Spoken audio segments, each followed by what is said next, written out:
Hey everybody, back at it with another ranked video. This time I took on a huge task of Rush, the whole catalog. And this took a while to get through for a couple of reasons. One, the Rush catalog has 19 studio albums, so it was a lot of listening. And also I moved, if you don't notice with the background, in my office right now in the new house. So that kind of took up a chunk with getting this video ready and recorded, but here we go. So I was familiar with Rush up to about like Power Windows, kind of started at the beginning and worked up that way, and wasn't super familiar with the catalog. After that, I kind of listened to maybe like Snakes and Arrows and Clockwork Angels a couple times, but wasn't super familiar with like the late 80s to the 90s Rush before they took their hiatus. And then their newer stuff. So I had a lot of albums that I needed to listen to and get more acquainted with before having an opinion that I felt comfortable with sharing. As with the last video, please share your thoughts in the comments. I'd love to see your lists on which Rush albums you feel are the best. Got a lot of comments on my last one with the Dream Theater ranked video. So thanks everybody. I hope I get a lot of comments on this one too. And gosh, I feel like I'm ready to get roasted by some Rush fans, because we know that Rush has a very passionate fan base, and my opinion might not match up with yours, but you're going to have to share in the comments because I'd love to hear it. And also, my ranking is S through F, so S being the best and F being the worst. Also, like with the last video, I'm going to be using all the tiers. Even if it's an F, it doesn't mean it's just like a total trash album that I would never want anybody to listen to. It just means that it's my least favorite album. So let's jump in. We're going to go in chronological order. So let's start out with the Rush debut album. So looking at some of the tracks that we have on this, just helps form my opinion to be able to refresh myself on some of the tracks, what I thought about them. With the Rush debut album, where is it? There it is. This one is just F tier. Honestly, the reason for this is because I think it's a good classic rock album, but I don't feel like it encapsulates what I like about Rush, and that is their prog rock. So good, but this is a good classic rock album. I just think most of the songs are like, if we go through the list, I would say Finding My Way, What Are You Doing, and then obviously Working Man. Those are kind of the three best songs on the album. After that, it's just kind of like, whatever. One thing to note with this, going through these Rush songs, definitely when it comes to like C, it's like average. For me, when I was going through, I'm like, okay, what is this song rank at? And then how would I rank the whole album? If it was a C, it was basically like, yeah, it's a song, but it just doesn't do anything for me. So if I would consider it higher than that, it's like, oh, I like aspects about the song. Maybe there's good riffs. Maybe I like the lyrics. I like the melody. And if it's below that, it's just because it's not working for me. But anyways, don't really need to spend a bunch of time on the Rush self-titled. Didn't have Neil Peart on it yet, so the drumming was just it's very classic rock. Again, good classic rock album, but my least favorite Rush album, for sure. Spoiler alert, I guess, on that tier. But let's move on to the next album, Fly By Night. So we get Neil Peart coming in, Fly By Night, and I feel like this album lands itself currently in C tier. Better songs, they're getting a hang of their writing style. Having a new member in the band would obviously make that a little bit difficult to just immediately be like, bam, we got the formula already, because Neil is now doing a lot of the lyrics and you just have a completely different drummer. But Anthem's a great song. I like that. I like By Tor and the Snow Dog because, again, I said I like the prog rock stuff, so that's kind of like a look forward into the future of what Rush would sound like. So that's a quirky song. Love the instrumental section in the beginning. And then, in my opinion, we've got our first, awesome, amazing song, Fly By Night. The song is phenomenal. I love that song. It's so catchy. So good. I just remember that Volkswagen commercial. Not that that was the first time I heard Fly By Night, but just the air drumming in that. It's just such a good song. So Fly By Night for me, as an album, though, the other songs are still like, hey, nice classic rock songs. It's almost like they had them left over from the self-titled, but they just don't really do it for me. But you start to see their songwriting come together in a much better way on Fly By Night. So moving into Crest of Steel, one that if you're not a fan of prog stuff, you probably don't like this album a ton because of those last two songs. But looking at this one, Best Steel Days, fine. I like it. It's a song. I Think I'm Going Bald is horrible. I don't like that song at all. Just that one can definitely be thrown in the trash. I don't care to listen to that song much more. Lakeside Park is all right. It just doesn't do much for me. But then we get into kind of like the beginning of Rush spreading their wings. I'm looking at the Fly By Night album, but spreading their wings with the Fountain of Lamneth and the Necromancer. Though I still feel like those songs have a lot of work to be considered anything that's like a really good prog song, but you can tell that the wheels are churning and they're starting to get that awesome progressive songwriting that they end up getting actually pretty soon after this. But for me, like, those songs are good. I like them. I'd say I like Fountain of Lamneth a little bit more than the Necromancer.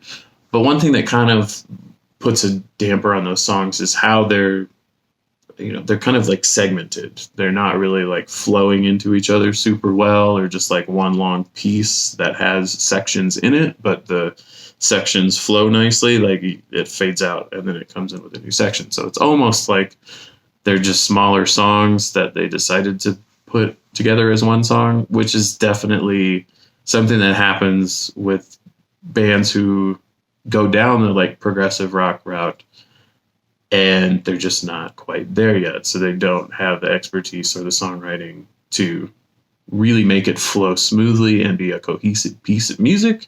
So that one kind of keeps Crest of Steel in that C tier for me. Okay, so this is probably going to be one of the bigger kind of, are you serious? You put that here? What? Why would you rank that there? And that's 2112. So, just going to do it, 2112. And right now, I'll come back and I'll change like specific orders and tiers, but 2112 is just a C tier for me. The song 2112 is such a leap forward when it comes to like the Necromancer and Fountain of Lamneth. It's much better, arranged. The cohesiveness is there. But really, when you go back and listen to it, I really want to skip the middle of that song because I don't need to hear somebody tune up their guitar over and over again. I'm a guitar teacher, so I do that several times a week. So I don't need to hear it in a song. And it's great for like the first few times of listening because it's a part of the story. It's got a great story and it needs to be there. But it's like, whatever. Once you've heard it for the first couple of times, like, I want to hear the overture and I want to hear the Temple of Syrinx and I want to hear the end because I like the end of the song because it wraps up really well. After that, when you go to the second side and you've got Passage to Bangkok, that's a great song. I like that one a lot. You got Twilight Zone, which is whatever. Lessons is like another classic rock song. Tears is okay. And Something from Nothing, again, just, it's almost like those songs, they feel like carryovers from the self-titled type of a thing. That's the vibe that I get from those songs.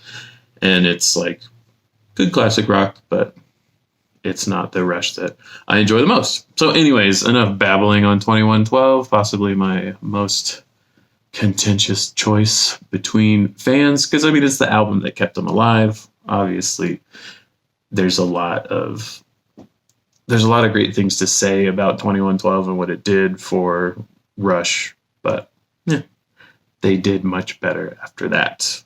So moving forward, A Farewell to Kings. This album is great. So when moving on, where did I place that one? A Farewell to Kings. That popped up into the A tier.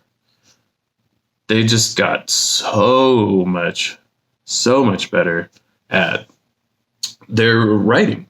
I mean, you have Xanadu. That is such a classic Rush song. You gotta show someone Xanadu. Close to the Heart. One of their most popular songs. Very well written. Cinderella Man is okay. That one I kind of just bookmarked as like a C on if I was just ranking that album. Madrigal is, don't really get it for me. It doesn't really do it for me. And then you have Cygnus X1, Book 1, The Voyage. So you're getting really weird with that one. I think Xanadu is a better song. Oh, and then I missed the self-titled A Farewell to Kings. I love that song. That song is really good. That intro, I love that. Love that intro. Super good. I have a little clip on Instagram from last year when Neil passed, and I did A Farewell to Neil. So if you go to my Instagram, you can see me playing that little intro because I just felt like it was appropriate for the time. But anyways, this album is great. Much better in the songwriting category. Sweet. I don't think I have much more to talk about with that album. I like it a lot. But now we're getting into the best for me. The best era of Rush. We have Hemispheres next. This album is absolutely phenomenal. You only have 4 tracks, but it's one of the most prog albums that they've done. And Cygnus X2. Was that right? Did I write that down wrong? Whatever. Book 2, Hemispheres. The self-titled, or like what the album's titled off of. Sorry, any Rush fans, if I messed up the exact title of that. I maybe wrote it down wrong because it is Cygnus X2 Book 2, but maybe it's X1 Book 2. Whatever. Anyways, that song is awesome. I would say it's their best. It's definitely their best very long song. You know, clocking in at, I believe, around 18 minutes. More cohesive, flows together. All the riffs and the guitar sound and all the sounds that they have are just awesome. Such a good song. You have Circumstances. I like that song. Not a bad song. You have The Trees, which I really like. That one is just a fun song.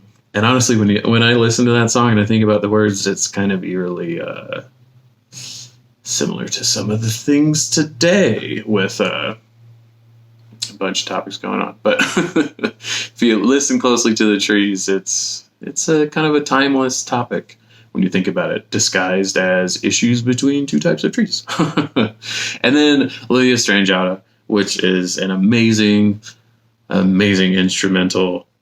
Clearly one of their best instrumentals, and we all would know the other amazing instrumentals that we'll get to very soon.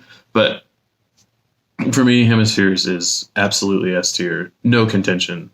Honestly, if you felt like an album like Hemispheres was not in an S tier for Rush, then I don't think you actually like Rush very much. Hot take. Let's move on to another amazing album, Permanent Waves. This one, I think, honestly, could be underrated. It kind of just depends on who you're talking to. Because, Hemispheres is super prog. And then after Permanent Waves, you have Moving Pictures, which is a gigantic album for Rush. It was a very popular album with tons of huge songs on that one that people really know. But I think a lot of people would think that maybe some of the songs that are on Permanent Waves were actually on Moving Pictures, because you have Spirit of Radio and Free Will. very, very popular Rush songs that I feel like a novice when it comes to Rush might be like, oh, that's clearly going to be on Moving Pictures.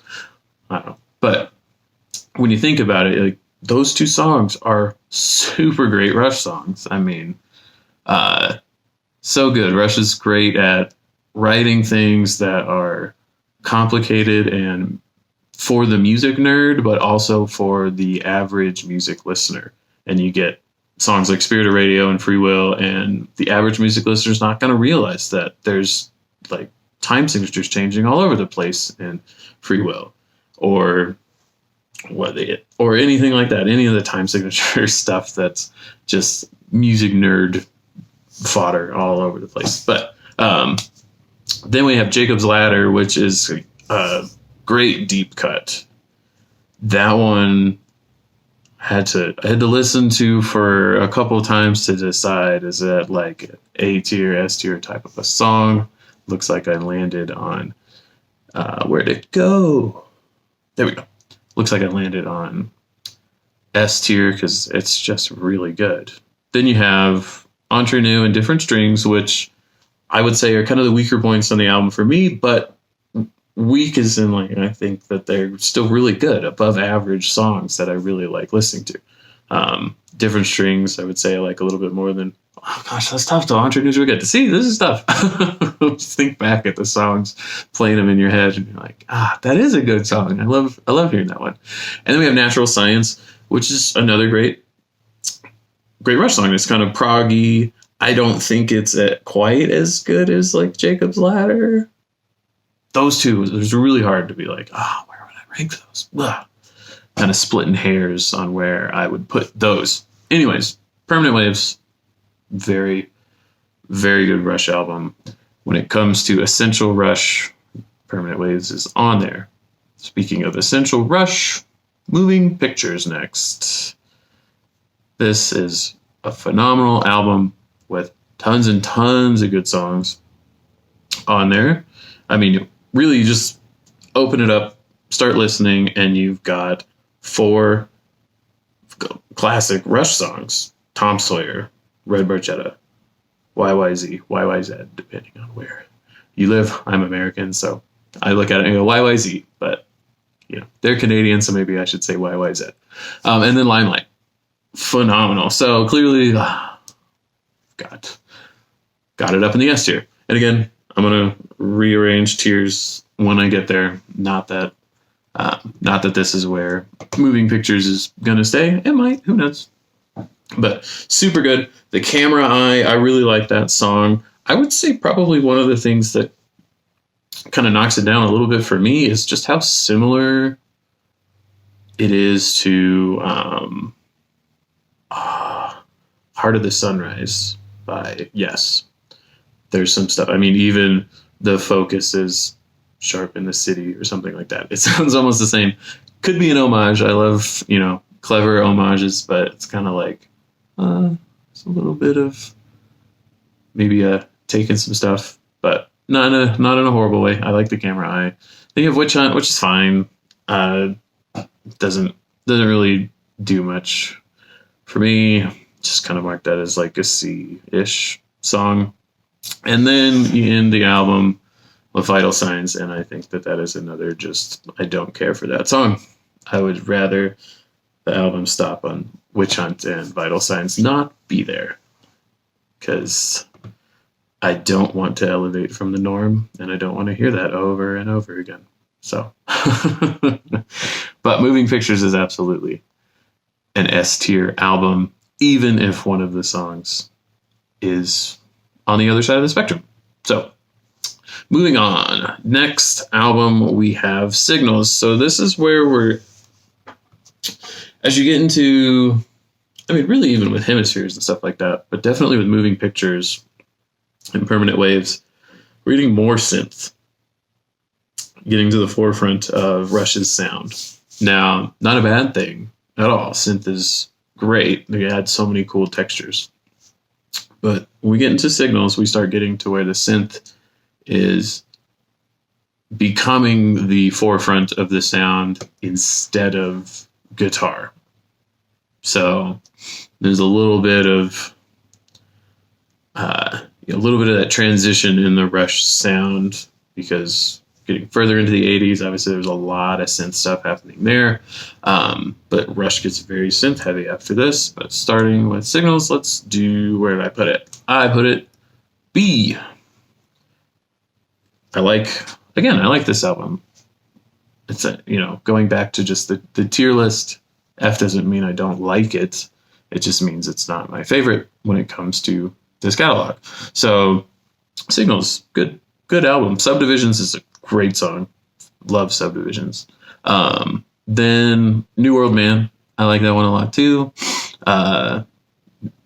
Then looking at some of the other ones that I liked, Analog Kid and Digital Man, the polar opposite of each other. But like those songs too. And then after that, it's just like, they're songs. They don't do much for me. They don't really remember them when I think about it. I listened to all of these albums several times, very intently, but it's like, can you ask me what Chemistry sounds like? No. Or The Weapon? No. Don't remember. But Signals, B tier. All right, moving into next album, Grace Under Pressure. Very nice. So, kind of a misconception I had, kind of speaking about synths, is like Signals, Grace Under Pressure, Power Windows. I was always like, oh, those are just the super synth poppy stuff, and they've lost the progressiveness and all that. But the Grace Under Pressure, I think, has a lot of redeemable factors for it when it comes to like a progressive rock fan, or progressive metal fan listening to Rush. And Grace Under Pressure, I think, is one that I thought I wouldn't like as much, but actually enjoyed it a fair amount. So I ended up placing that into B tier. Just looking at it, Distant Early Warning, I love that song. That's an S tier type of song for me. Then the next 4 songs after Image, Red Sector A, Enemy Within, The Body Electric, I think are all above average songs for me. I like them. I would want to listen to them. I would want to, present that to somebody and be like, oh, check out some of these other songs. You might like it. And then as well as Between the Wheels, I think it's just kind of like I don't know, that song's got a cool vibe to it. Good sounds, like the chord choices and voicings in it are interesting to me. So I like those. Then, looking back a little bit in the album, Kid Gloves and Red Lenses is like, whatever. But overall, I would say Grace Under Pressure, definitely B tier type of album for me. So next album, because we've got a lot, so we should just keep moving on. We're like halfway through. Power Windows. So this is absolutely, and I was totally right, the super duper synth heavy stuff. Power Windows is definitely the pinnacle of the synth stuff. I put that into C tier. The Big Money, fun song, I like it. Manhattan Project and Marathon, I like those songs. And then what's happening here? Mystic Rhythms, love that song. Such a cool vibe going on there. I'd jam that song any day. Then the other songs on the album are just whatever. They're fine. All right. So then we get to Hold Your Fire. So this one is definitely still very synth heavy, and for me is the first one that we're going to be putting into the D tier. You have some good songs on the album still. We've got Force 10, Time Stands Still, Prime Mover, and Mission. Those are the songs that I like. I would go back to and I would listen to those songs when it comes to the album Hold Your Fire. After that, I just not interested in any other songs. They don't do anything for me. A song like Taishan is just weird, and same kind of thing. I'd just throw that one out. But yeah, there's still good stuff on there. I think Time Stands Still is such a cool song. Super 80s, but I like it a lot. Doesn't mean that on a bad album you can't have good songs. Cool, let's keep moving on. Get into Presto. So Presto, I feel like they are going away from that like synth stuff, kind of getting back to guitar riffs being more of the forefront. So ended up being like a C tier for me. Show Don't Tell, I love that song. Such a good way to introduce the album. But then after that, they're just songs. So that's the biggest reason that this one ends up being C tier for me, because you got Show Don't Tell, and then after that, it's just like, okay, that's nice, but doesn't do anything for me. So not much to say about Presto. Then you get Roll the Bones, another C tier. For me, I like Dreamline and Bravado. Those have like cool licks going on. I like Where's My Thing. Something that you'll notice as kind of a theme from now is I still enjoy and would listen to a lot of the instrumentals that they do from, Roll the Bones and into the future of their catalog, because I still think that's something that they do the best. I mean, they're such good players that whenever they write instrumentals, they do it so well. And then Ghost of a Chance, I like that song. Then you just have the other songs, and they're just kind of meh. It's the same thing with Presto. It's not that they're bad; they just don't really do anything for me. It's like whatever. Moving on. Now we're getting into, I believe. No, we were already in the 90s. Roll the Bones was 91. So now 93 comes Counterparts. And for me, Counterparts is, I don't know, I feel kind of like a letdown for me. Because you start out with Animate, it's a cool song, open it up with the drum groove. And then after that, it's just another amount of whatever.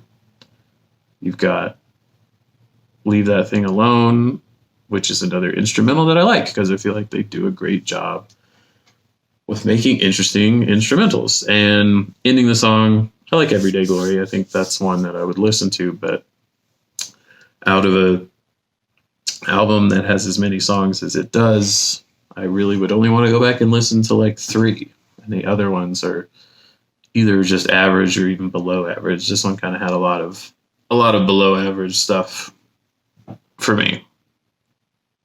It's not a huge fan of that album overall. Okay, so we got 4 more to go. So this is where you get Test for Echo next, and then after that they go on that long hiatus because of personal issues happening in Neil's life. So they definitely slow down their production after this point. So, anyways, Test for Echo. That one for me, just another C tier. Good songs. I like the song Test for Echo. I like Driven. What's it? Virtuality. I want to say Vitality, but I was like, that's not right. But it's like 3 songs that I would want to go back to. Same kind of thing. They just had like a couple, still had good songs on each album, but overall the whole album just doesn't hold up. So it's just like, their songs, it works. But then one song I want to note, Dog Years, is trash. Ugh. It's my least favorite Rush song. Honestly, with that one, I always remember hearing this super split, Neil Peart, the best lyricist out there. Neil Peart, trash lyricist. He writes the worst songs. And I was like, what? That's crazy. Because again, I was up to where maybe some Grace Under Pressure or Power Windows.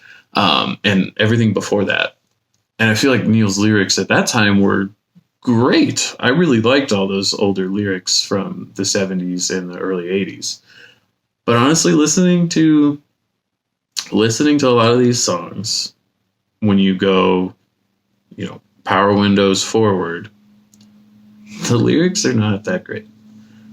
In my opinion, I think that they either hit on something okay, or they're just kind of nonsensical babbling about stuff. But I can kind of see why certain people land in the Neil is not a great lyricist camp, which I don't land in that camp because I think he has enough work before. I still like his older lyrics, but I can definitely understand when it comes to some of the late 80s into the 90s and on. His lyrics just don't do it for me. So that's honestly one of the big things, is the lyrics to the songs aren't helping out when it comes to some of the later stuff with kind of standing out. So it's just a lot of like, they're songs. So moving on to Vapor Trail. So this is where they come back, and for me, just another C tier album. This one, it's just the same thing. I feel like I'm repeating myself a lot, and I'm sure you think that too, but it's just honestly, when you get to the 90s with Rush and you move on, there's a lot of like few good songs on the album, and then the rest of the album is like, okay, when it comes to a lot of that. And there's just a lot of repeating of like, oh yeah, okay, that's fine.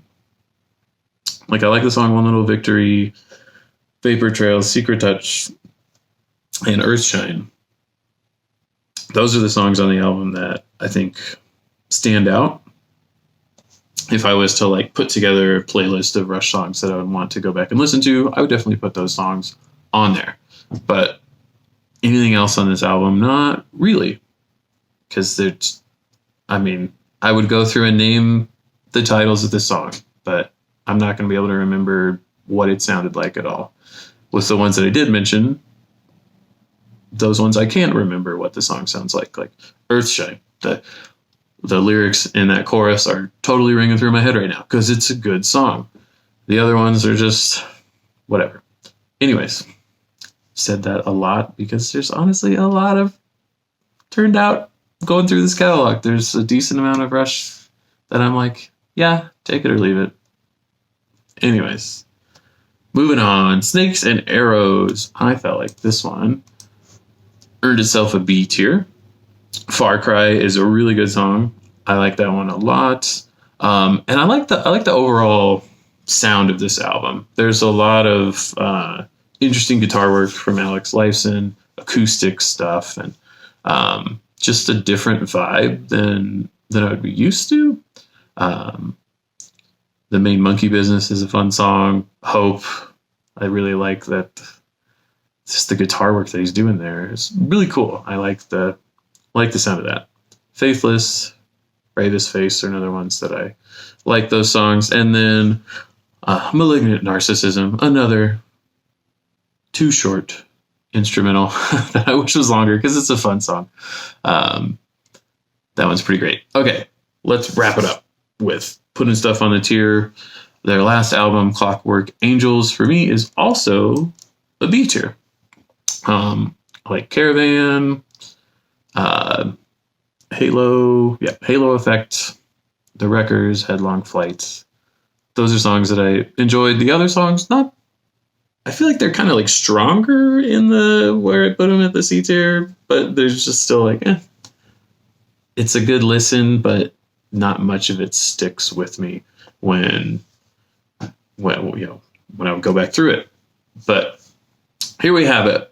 We've got our albums up there, but we need to arrange some of the tiers because, like, let's look at D tier first. Just Hold Your Fire.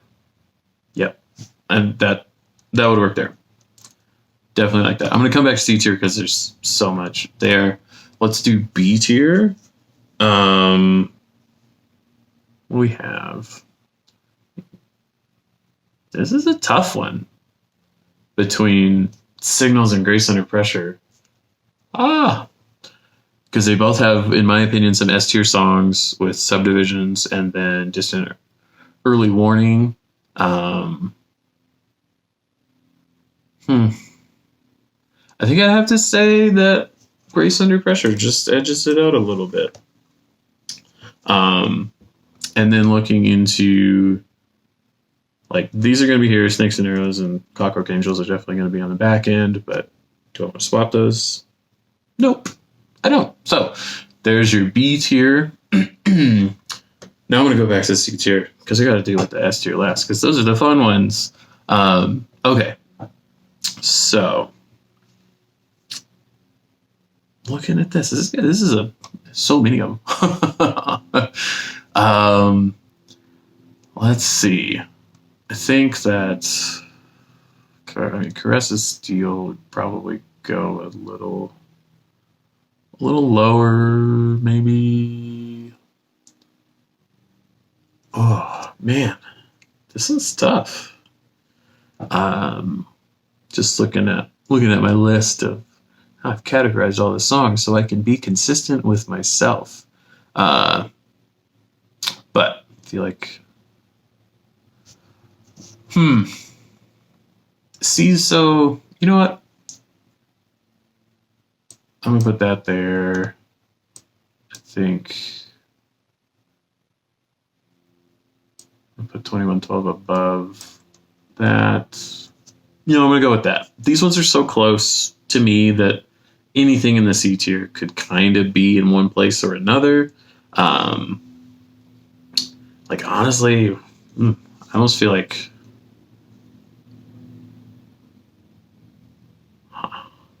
I almost feel like I would say that Test for Echo would even drop down. As a noun, even can mean the latter part of the day, the period of decreasing daylight from late afternoon until... Stop. Should have known that I should have avoided the title of that album. Okay. All right. So I feel like Test for You Know What. I think I'm actually going to drop that one. I'm going to drop it there. Yeah. Just thinking about it, looking back at the songs. Okay. I'm liking this. Again, C is tough. Now, okay, let's end it on some fun. S tier. Is this the order that I want it to be in or no? This is even more tough than the C tier because I love all of these albums a lot. I honestly think Moving Pictures is going to stay where it's at, the lowest of the S tier.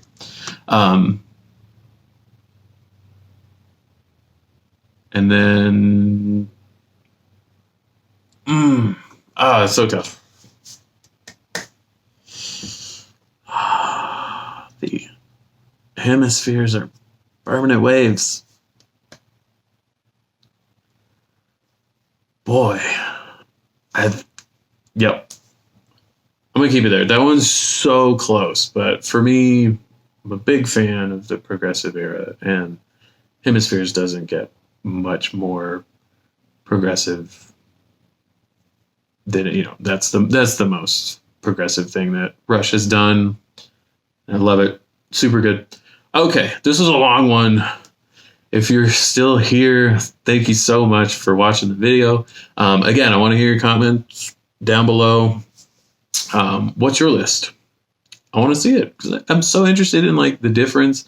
I feel like there's so many like eras of Rush fan. Because for me, I'm 32. I was born in 1989. So I didn't catch on to Rush until, I think possibly Vapor Trails was already out before I really started knowing what the Rush catalog was.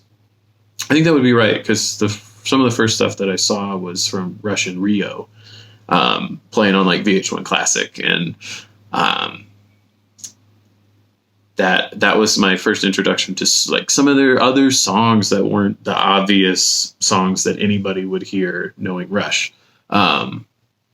So I'm like more of a late-ish bloomer when it comes to a Rush fan. You know, they had so much of their catalog already out that I wasn't waiting for the new album or anything like that.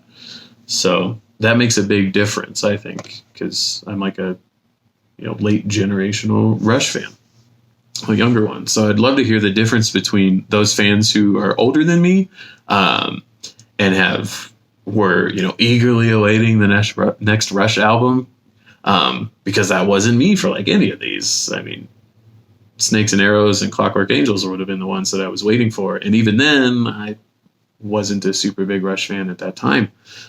It wasn't until it's like I got to go back and listen to Rush because so many bands that I like reference Rush. What's with Rush? I need to know their music and fell in love with a lot of their catalog. So comment below. Thanks so much for watching. I am going to stop babbling, and hopefully my Amazon thing won't yell at me again.